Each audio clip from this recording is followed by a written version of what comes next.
विधान परिषदेच्या रिकाम्या होणाऱ्या जागांसाठी भारतीय जनता पार्टीमध्ये सुद्धा कमी दावेदारी नाही। विधान परिषदेसाठी भारतीय जनता पार्टीतून कुणाला संधी द्यायची याबाबत पक्षांतर्गत बैठक आयोजित करण्यात आली आहे। आजच्या दिवशी म्हणजेच बुधवारी सायंकाळच्या सुमारास ही बैठक होईल अशी अपेक्षा आहे। भारतीय जनता पार्टीच्या वाट्याला 10 पैकी 6 जागा आल्या आहेत। भाजपाच्या सुकाणू समितीच्या बैठकीतून या नावांपैकी काही नावांना प्रस्तावित करून दिल्लीला पाठवलं जाईल। केंद्रीय नेतृत्वाचा शिक्कामोर्तब झाल्यानंतरच विधान परिषदेच्या पोटनिवडणुकीच्यासाठी नावांची घोषणा होईल।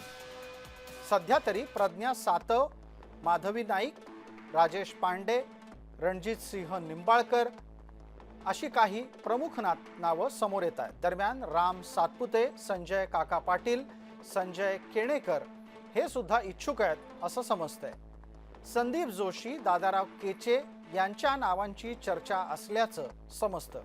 अर्चना पाटील चाकूरकर, संजय भेंडे, दयाशंकर तिवारी ही मंडळी सुद्धा आपापल्या परीनं परिषद मिळवण्यासाठी प्रयत्न करतायत असं समजतंय।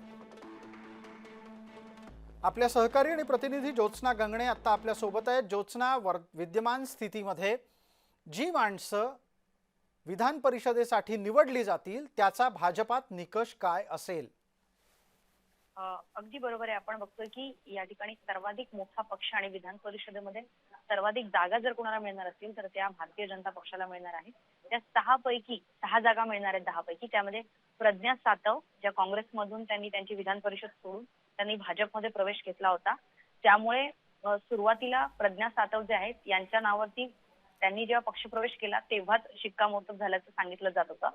आणि बाकीची नावं जी तुम्ही वाचून दाखवली, माधवी नाईक, राजेश पांडे, रणजित सिंह निंबाळकर, राम सातपुते, संजय काका पाटील, संजय केणेकर, प्रज्ञा सातव, अर्चना पाटील चाकूरकर, दादाराव केचे, या सर्वांची जी नावं आपण बघतो त्याच्यामध्ये भाजपचा मुख्य क्रायटेरिया असा असेल जे कारण विधान परिषदेच्या निवडणुकीमध्ये जे भाजपची भूमिका जास्त करून मांडतील आणि 6 जागांपैकी 5 जसं प्रज्ञा सातव यांचं नाव कन्फर्म आहे तर महिला प्रतिनिधित्व आणखीन देण्याची शक्यता सुद्धा जी आहे ती भाजप करण्याचा प्रयत्न करेल। कारण एका बाजूला महिलांच्या आरक्षणासाठी आम्ही मैदानात उतरलेलो आहोत हे जर चित्र भाजपला जर विधान भवनामध्ये म्हणजे त्यांच्या संसदीय कार्यशाळेमध्ये दाखवायचं असेल तर याच्यामध्ये आणखीन 2 महिलांची नावं सुद्धा वाढण्याची शक्यता आहे।